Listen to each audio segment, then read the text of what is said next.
Alors je me suis rapprochée un peu de la caméra. Je me suis dit pourquoi pas, on verra bien ce que ça donne. Du coup, aujourd'hui je vais faire un rainbow flexion sur le slut shaming. Slut shaming. Donc le slut shaming, c'est la généralisation de si tu fais ça ou ça, tu es forcément une pute. Je vais faire cette vidéo sur le slut shaming et la culture de viol parce que les deux sont très proches. Et que du coup je trouve ça intéressant de les mettre en parallèle. Donc le slut shaming, c'est en partie dire si tu es habillée de telle ou de telle façon ou maquillée de telle ou de telle façon, tu es une pute. Quand les gens disent donc que ouais, elle de toute façon elle est maquillée comme une pute, elle est habillée comme une pute, si elle se fait violer, bah c'est pas grave, elle l'aura bien cherché et tout. C'est de la culture de viol. C'est le fait qu'on voit le viol de façon moins grave que ça ne l'est vraiment. C'est-à-dire que quand on dit et qu'on donc de ce fait on encourage les violeurs à violer. Faut pas non plus pousser. Donc quand on dit que quelqu'un mérite de se faire baiser, de se faire violer, on dit c'est ok le viol. Basiquement c'est ça. Et on imagine que toutes les victimes de viol ont ce profil. Alors que non. Les violeurs, eux, ce qu'ils cherchent, c'est pas quelqu'un qui va demander.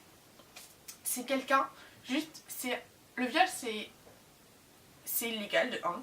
Donc faut arrêter de dire ouais tu mérites de te faire violer parce que non, c'est illégal. Personne ne mérite de se faire violer, ce n'est pas... Enfin, si c'est dans la loi et si tu es condamné pour viol, c'est qu'il y a quelque chose qui ne va pas dans le viol. Donc faut arrêter de dire ça. Et de plus, les violeurs ne cherchent pas des profils types. Ils vont pas chercher la fille, il faut qu'elle ait tel genre de jupe, il faut qu'elle ait tel genre de talon. Non. Ils vont prendre quelqu'un dans la rue qui est inoffensif, ils vont le prendre, ils vont le violer. C'est tout. Des gens, mon Dieu, des gens qui sont, des jeunes filles qui sont harcelées et violées ne sont pas forcément des jeunes filles qui ont le rouge à lèvres rouge, le mini-top, la jupe, le talon. Donc ça déjà, c'est un cliché. D'ailleurs j'avais vu ça en Amérique, c'était une jeune fille qui était habillée avec son sac à dos, elle avait un t-shirt et une veste, elle avait un pantalon, des baskets, donc rien de provoquant. Elle avait un panneau avec lequel marqué « J'étais habillée comme ça, ose me dire que je l'ai demandé ». Et bien, si je retrouve la photo, je la mettrai quelque part, mais cette photo est géniale, je trouve. Le fait d'être habillée d'une certaine façon, je l'ai déjà dit dans des vidéos, mais le fait d'être habillée ou maquillée d'une certaine façon, c'est un choix. Ce n'est pas aux autres de voir si être habillée ou maquillée d'une certaine façon, c'est mal. Non, c'est à la personne qui se maquille ou s'habille de cette façon de le voir. Par exemple, là je suis plutôt maquillée, j'ai des cheveux verts, j'ai un gros pull ultra large, voilà. J'ai choisi d'être habillée comme ça, j'ai pas cherché qu'est-ce qui ferait plus que je sois dans tel ou tel genre.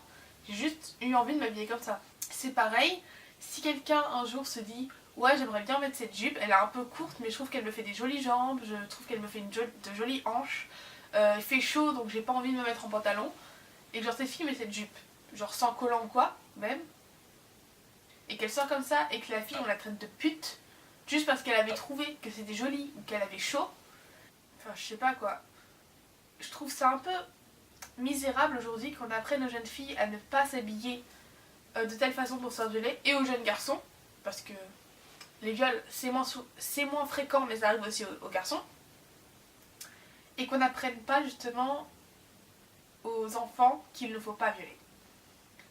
Aujourd'hui on apprend beaucoup plus souvent qu'il ne faut pas s'habiller de telle manière ou agir de telle manière que pour se faire violer, que de ne pas violer tout court.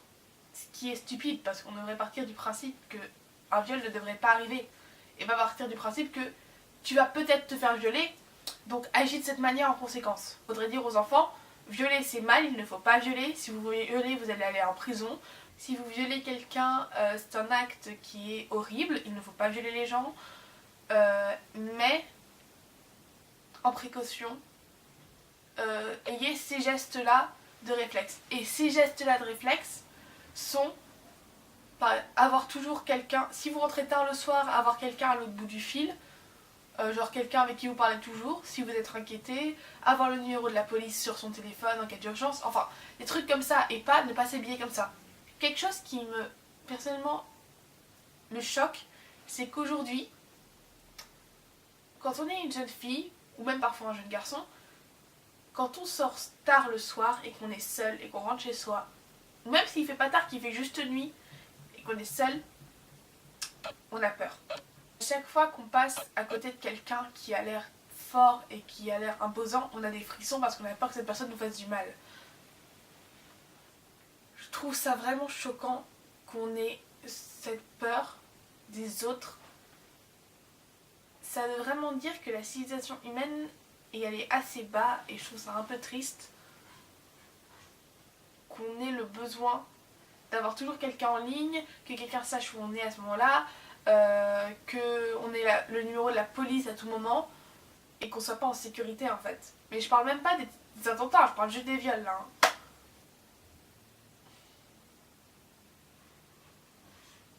Je ne comprends pas les violeurs, je ne pense pas qu'un jour je pourrais comprendre un violeur. Mais il faut comprendre que quelqu'un qui viole c'est d'instinct et c'est pas parce que la personne est habillée de telle ou telle manière. Si quelqu'un est habillé de façon provocante ou maquillé de façon provocante, mais cette personne dit non, c'est un viol. C'est pas elle l'a bien cherché, elle a dit non. Donc s'il vous plaît, arrêtez de traiter les gens de salopes ou de putes parce qu'ils sont habillés ou maquillés ou qu'ils agissent d'une certaine façon. Et arrêtez de dire que c'est mérité un viol parce que un viol c'est quelque chose d'horrible, de réellement horrible. C'est des choses, c'est une des parties pour lesquelles l'avortement, je pense, doit rester légal et pour lesquelles on doit laisser la pilule du lendemain au gosse et desquelles la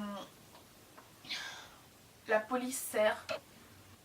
Et le viol c'est juste quelque chose de tellement horrible que le minimiser son importance en disant ouais tu portes ça ou genre tu portes ça comme rouge à lèvres ou tu portes ça comme jupe, mon dieu tu vas te faire violer, tu penses pas. Tellement, en plus c'est vachement dénigrant pour l'image de la femme, je sais pas.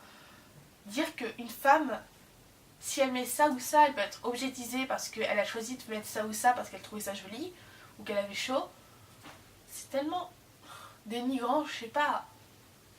Une femme va pas être objetisée parce qu'elle met telle ou telle fringue ou qu'elle s'habille ou qu'elle agit de telle ou telle manière. Même si, de votre avis, ces fringues-là sont vachement provocantes. On devrait tous pouvoir s'habiller comme on veut. Si quelqu'un choisit de mettre un gros pull, pourquoi quelqu'un ne pourrait pas choisir de mettre un top un peu plus court ou une jupe un peu plus courte? Je sais pas, à un moment, on est tous libres de nos choix, donc il faudrait faire ce qu'on veut. Il faudrait ne pas être jugé pour faire ce qu'on veut. Bon, c'est tout, je pense. C'est déjà pas mal. Je vous dis à la semaine prochaine. Tchuss.